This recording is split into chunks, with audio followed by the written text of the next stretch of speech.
پڑوسی ملک کے اندر ایک چرسی تھا، چرس پیا کرتا تھا، نشے کی چیز۔ ایک نوجوان سے کہا بھائی چرس پینے کے پیسے دے دو، تو کہا کھانا کھلا سکتا ہوں،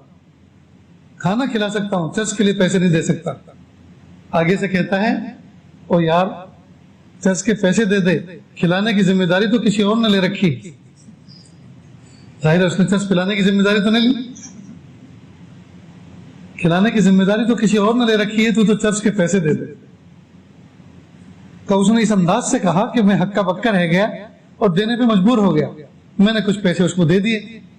جب دے دیے تو وہ تیز تیز قدموں سے چلنے لگا، یہ بھی پیچھے پیچھے چلا کہ دیکھوں یہ جاتا کہاں ہے اور کرتا کیا ہے۔ یہ چل ہی رہا تھا، راستے میں کوئی فنکشن ہال تھا، شادی خانہ تھا، دو حصوں میں بنا ہوا تھا، ایک میں کچھ عورتیں بیٹھی تھی اور دوسرے میں مرد حضرات تھے، خوشیوں کا ماحول تھا، اور کھانا مردوں والے حصے سے سرو کیا جا رہا تھا عورتوں والے حصے کی طرف۔ تو ایک نوجوان ٹرے کے اندر بریانی لے کر وہ راستہ کراس کر کے عورتوں کے حصے میں جا رہا تھا کہ راستے کے کنارے ٹھوکر کھایا اور وہی بریانی گر گئی، اور اس نے اپنے پاجامہ پینٹ کو جھاڑا، صاف کیا، اور وہ ٹرے بھی وہیں جھاڑ دی اور واپس دوبارہ لینے کے لیے گیا۔ یہ چرسی وہیں بیٹھا اور فوراً کھانا شروع کیا، گرم گرم بریانی ڈھیر سارا پڑا ہوا تھا، اوپر کیوں کھانی شروع کی۔ کہا میں پیچھے کھڑا ہوا یہ منظر دیکھ رہا تھا، چرسی نے اچانک مجھے دیکھا اور عجیب بات کہی کہ میں حیران رہ گیا۔ کہا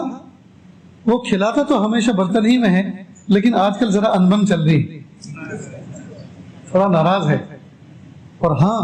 وہ قریب اتنا ہے، وہ قریب اتنا ہے،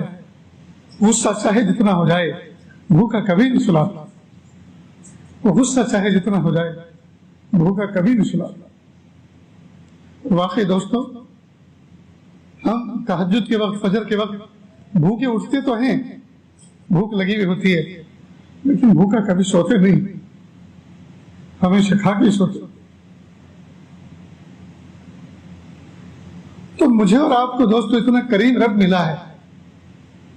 پھر بھی ہم اس کے ساتھ کٹی کر کے زندگی گزارتے ہیں، پھر بھی اس کے محبوب کی سنتوں پر پیر رکھتے ہیں، پھر بھی محبوب کے لائے ہوئے دین پر عمل نہیں کرتے، قرآن پاک کی تلاوت نہیں کرتے، نمازوں کا اہتمام نہیں کرتے، نگاہوں کی حفاظت نہیں کرتے، زبان کی حفاظت نہیں کرتے، دل کی کیفیات کی حفاظت نہیں کرتے، پھر بھی ہم بد اخلاقی کرتے ہیں، پھر بھی ہم گالی گلوچ کرتے ہیں، پھر بھی ہم ظلم کرتے ہیں، پھر بھی ہم اپنے مومن بھائیوں پر، اپنے ساتھیوں پر، پڑوسیوں پر ظلم کرتے ہیں۔ بتائیے اتنے کیل کانٹوں کے ساتھ ہم کامیاب زندگی کیوں کر گزار سکتے ہیں؟ ہم کامیاب زندگی کیوں کر گزار سکتے ہیں؟ تو ارادہ کریں کہ انشاءاللہ ہم اپنی زندگی میں فل یوٹرن لائیں گے انشاءاللہ۔ جو عادتیں، جو برے طریقے ہماری زندگیوں میں ہیں سب کو چھوڑیں گے، رب کے دامن کو پکڑیں گے، نمازوں کا اہتمام کریں گے، قرآن پاک کی تلاوت کا اہتمام کریں گے، ذکر و اذکار کا اہتمام کریں گے، سخاوت کا جذبہ پیدا کریں گے، جو مال اللہ پاک نے دیا ہے وہ مال اللہ کے راستے میں خرچ کریں گے۔